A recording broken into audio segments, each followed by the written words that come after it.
Most people are fortunate if they can make it here once in a lifetime. Ultimately, everybody in this country owns this place, and it belongs to the bears. This is their home. This is their grocery store. This is their kitchen. It's wilderness. My first view of Crescent Lake was just wonderful. Pristine, jade green. The mountains just come up out of the water. This place just takes my breath away. Flying in, not being able to drive on a road or in a boat. This is Alaska's adventure at its best. Crescent Lake is part of Lake Clark National Park. It's the people's land. All citizens should feel ownership in experiencing the wild, congressionally designated wilderness that exists here. It's all of our responsibility to be good stewards of the land.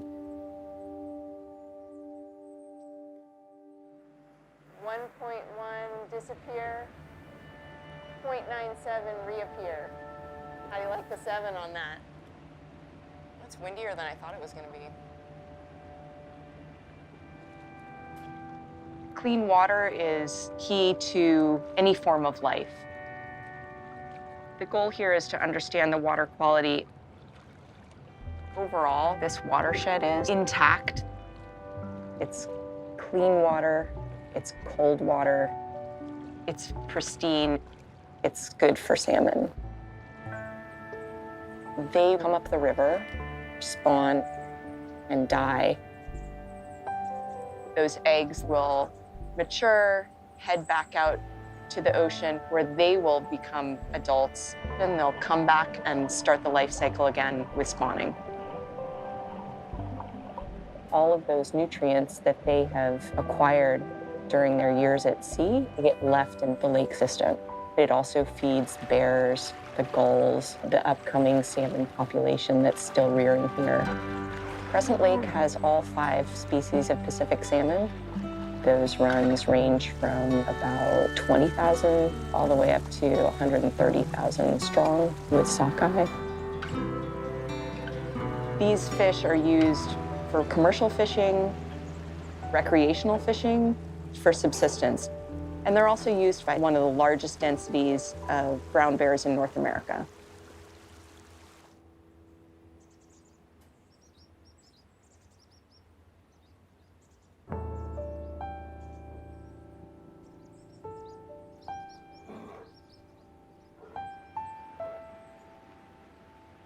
I always say when we go to Alaska, we fish with the bears.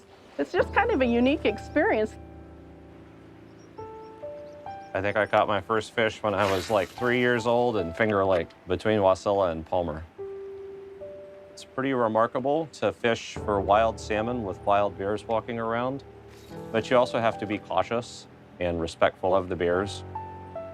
You have to be careful with your stuff. If you can avoid having food out here with you, that's better. And you need, ultimately, to keep it in a locked, bear-resistant food container.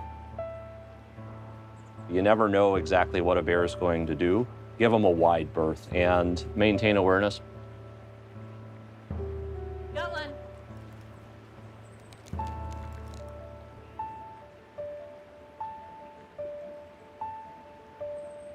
Earlier in the year, you can get into good red or sockeye salmon, and there are a few kings swimming around, but the big game here, for me anyway, is silver salmon.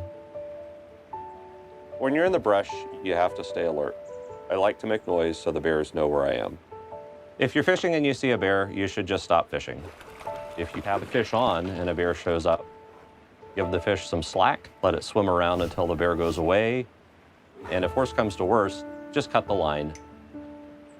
When you catch a fish, store the fish in a container a bear can't get to.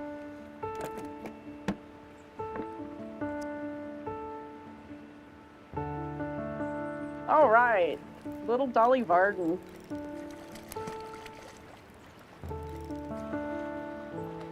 I'm thinking there's got to be silvers in here.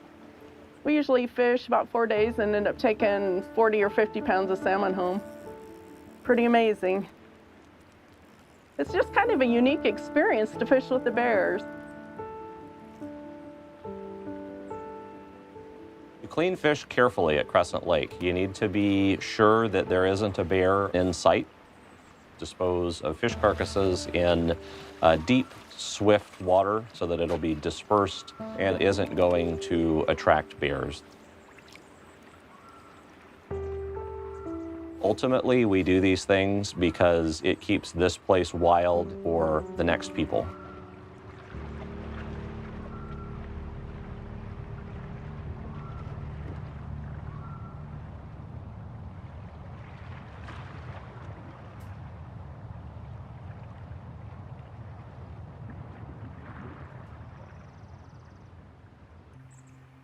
I came over from Port Ellsworth, actually, so over the range to come in for work.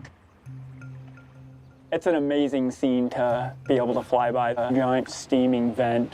You can sometimes get the tinge of sulfur from the continued venting of the volcano. Crescent Lake itself is part of the big coastal system here. Our most recent population estimate was somewhere around 500 brown bears. There's pretty high density denning habitat all around here, but when the bears come out of the den, most of them travel through this country heading down to the coastline to the salt marsh meadows, which provide really good nutrition early in the season. So we get into late June, early July, you'll have sockeye moving into this lake area.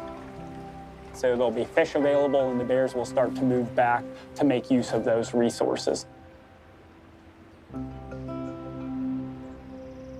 Crescent Lake is very important during that salmon period. It's the foundation of the ecosystem that really allows bears to thrive. That's one of the reasons we have these amazing populations on the Lake Clark coast.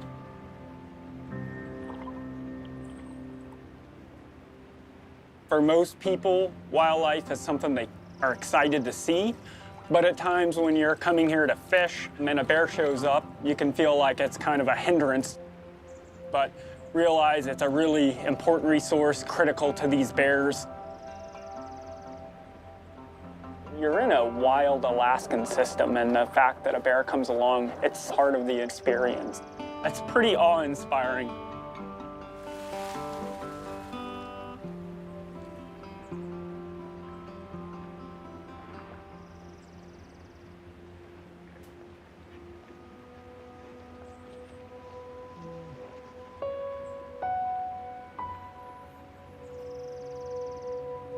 First time I saw the bears, I was just in awe.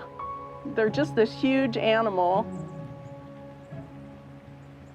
I've been impressed with how many sightings we can have here of wildlife doing what they do, uninhibited. I've been looking forward to see bears in Alaska since I was like 12 years old. This setting's incredible. It's $1 million view, no matter which way you go.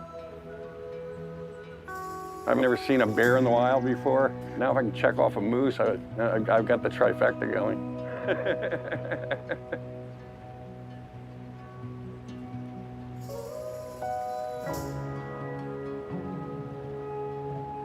This is Alaska to me. When I'm out here taking pictures of bears, I definitely want to make sure I don't disturb them. That means giving them lots of space, being quiet, staying in a group, and being aware of what's going on around me. I never approach or follow a bear. If a bear is yawning or popping their jaw, you should probably back off. Those are signs it's not very happy. Everywhere you look, there's a bear.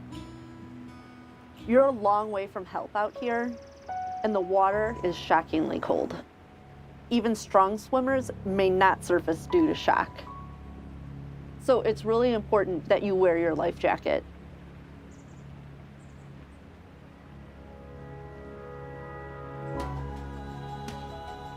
It's enjoyable to watch the bears as much as it is to fish. You can't ask for much more than this. Crescent Lake is a stunning combination of water, mountains, glaciers, a volcano, fish and bears. The desire to come to a truly wild place is something that appeals to people. And these are some of the last large, intact ecosystems. The actions we have today affect the visitor that comes in the future.